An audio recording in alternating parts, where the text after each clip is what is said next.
প্রিয় দর্শক আসসালামু আলাইকুম।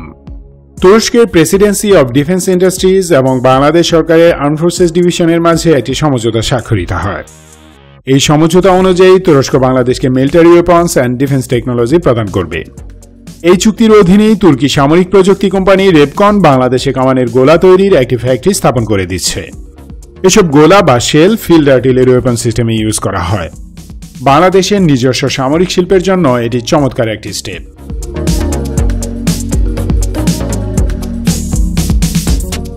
ডিয়ার ভিউয়ার্স, তুর্কি রেপকন কোম্পানি সামরিক শিল্পে ব্যবহৃত হয় এমন সব বিশাল বিশাল মেশিনারি তৈরি করে থাকে, যেমন হেলিকপ্টার ও জেট ইঞ্জিনের শ্যাফট, স্পেসক্রাফট ও এয়ারক্রাফটের বিভিন্ন হেভি পার্টস, বিভিন্ন ক্যালিবারের কামানের গোলা ও কামান তৈরির মেশিন নির্মাণ করে এই কোম্পানি। বাংলাদেশে একটি আর্টিলারি শেল তৈরির ফ্যাক্টরি স্থাপন করবে রেপকন, যেখানে 105 ও 155 মিলিমিটার গোলা উৎপাদন করা হবে। ফ্যাক্টরিটি স্থাপন করা হবে বাংলাদেশ সমরাস্ত্র কারখানার অধীনে, যেখানে টার্কিশ টেকনোলজিতে বিশ্বমানের এসব গোলা তৈরি করবে বাংলাদেশ আর্ম ফোর্সেস। তুর্কি সামরিক বাহিনীর জন্য উৎপাদিত শেল অ্যান্ড অ্যামিউনিশনের 80% তৈরি করা হয় রেপকনের টেকনোলজিতে।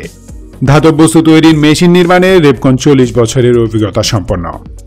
বাংলাদেশ আর্ম ফোর্সেস এখন যেসব আর্টিলারি সিস্টেম ক্রয় করছে তার সবই ন্যাটো স্ট্যান্ডার্ডের। এসব অস্ত্রে ব্যবহারের জন্য দেশীয় অ্যামিউনিশন ফ্যাক্টরি অতি জরুরি। অন্য কোনো দেশ থেকে এত সহজে আমরা এসব প্রযুক্তি হয়তো পেতাম না, হয়তো জাতীয় স্বার্থের কিছুটা ব্যয় করতে হতো। কিন্তু তুরস্ক যেহেতু আমাদের ব্রাদারলি কান্ট্রি, তাই খুব ইজিলি রেপকনের মতো বিশ্বসেরা কোম্পানির সমরাস্ত্র প্রযুক্তি পেয়ে গেলাম। বাংলাদেশ আগেও বিভিন্ন রকম কামানের গোলা তৈরি করেছে, তবে বেশিরভাগ প্রযুক্তি ছিল হয় চাইনিজ নতুবা সোভিয়েত আমলের। কিন্তু রেপকনের টেকনোলজি লেটেস্ট এবং ন্যাটো সার্টিফাইড। এখন বাংলাদেশ সশস্ত্র বাহিনী তাদের প্রয়োজনীয় সকল ন্যাটো স্ট্যান্ডার্ড অ্যামিউনিশন দেশেই তৈরি করতে সক্ষম হবে। যুদ্ধের সময় আর বিদেশ থেকে এসব গোলা আমদানি করতে হবে না, ফলে বেঁচে যাবে প্রচুর বৈদেশিক মুদ্রা। পাশাপাশি হাইটেক ক্যাটাগরিতে নতুন কর্মসংস্থানের ব্যবস্থাও হচ্ছে। বুয়েট সহ অন্যান্য টেকনিক্যাল ইউনিভার্সিটির মেধাবী স্কলারদের কয়েকজন হলেও এখানে কাজ করার সুযোগ পাবেন। এক কথায় এই ফ্যাক্টরি স্থাপনের মাধ্যমে আমরা যেমন আমাদের জাতীয় নিরাপত্তা সুরক্ষিত করার পথে এগিয়ে গেলাম, তেমনি দেশের আর্থসামাজিক অবস্থার উন্নয়নেও অবদান রাখবে এটি। প্রিয় দর্শক, আমরা সবাই দেখি কয়টা অস্ত্র কেনা হলো। অস্ত্র কিনলেই কিন্তু আমরা শক্তিশালী হয়ে গেলাম না। প্রতিটি ওয়েপন সিস্টেমে একটি জিনিস অবশ্যই লাগে, সেটি হচ্ছে এর ফায়ারিং ইউনিট। যেমন ফাইটার জেটের জন্য মিসাইল, বোমা ও রকেট। ট্যাঙ্কের জন্য দরকার বিভিন্ন ক্যালিবারের গোলা বা শেল এবং মিসাইল। প্রতিটি আর্টিলারি কামান যেমন হার্ডজার গান ও টাউট কামান ইত্যাদি থেকে একটি নির্দিষ্ট ক্যালিবারের অ্যামিউনিশন ফায়ার করা হয়। নেভাল গানের ক্ষেত্রেও তাই। মাল্টিপল লঞ্চ রকেট সিস্টেমগুলো থেকে লঞ্চ করা হয় গাইডেড ও unguided rocket. Portable rocket launcher fire করে শর্ট রেঞ্জ রকেট। এরকম প্রায় সব অস্ত্রেরই একটি গোলা আছে। কোন অস্ত্রে ইউজ করা হবে তার উপর নির্ভর করে একে বলা হয় round, shell, ammunition, bullet, cannon ball, shot এবং প্রজেক্টাইল। যে কোনো মিলিটারির জন্য এইসব অ্যামিউনিশনের প্রয়োজনীয়তা ততটাই গুরুত্বপূর্ণ আমার আপনার জন্য যতটা প্রয়োজন অক্সিজেন।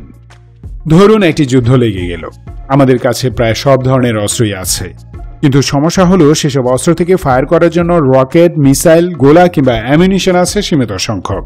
বাড়তি অ্যামিউনিশন বিদেশ থেকে আমদানি করতে হবে। এর কারণ আমাদের নিজস্ব কোনো ফ্যাক্টরি নেই। ধরুন তুরস্ক থেকেই আনা হচ্ছে। ম্যাক্সিমাম ক্ষেত্রে সেগুলো সমুদ্রপথে শিপে আনা হয়, অল্প সংখ্যক হলে হয়তো প্লেনে আসে। এখন পথিমধ্যে আমাদের শত্রুপক্ষ সেই শিপমেন্টের উপর হামলা চালাতে পারে বা শিপমেন্ট স্যাবোটাজ করা হতে পারে। শুধু আক্রমণই নয়, অনাকাঙ্ক্ষিত যে কোনো কারণে শিপমেন্ট দেরি হতে পারে কিংবা প্রাকৃতিক দুর্যোগে ডেলিভারি বিপর্যস্ত হতে পারে।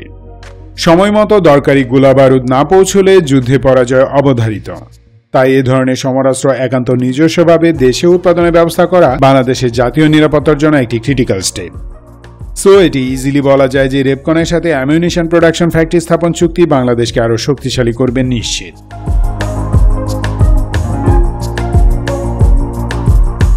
আরেকটি জিনিস না বললেই নয়, অনেকের মনে প্রশ্ন জাগতে পারে যে শুধু 105 ও 155 মিলিমিটার গোলার ফ্যাক্টরি কেন স্থাপন করা হচ্ছে? আমাদের তো 125 মিলিমিটার ক্যালিবারের ট্যাঙ্কও আছে।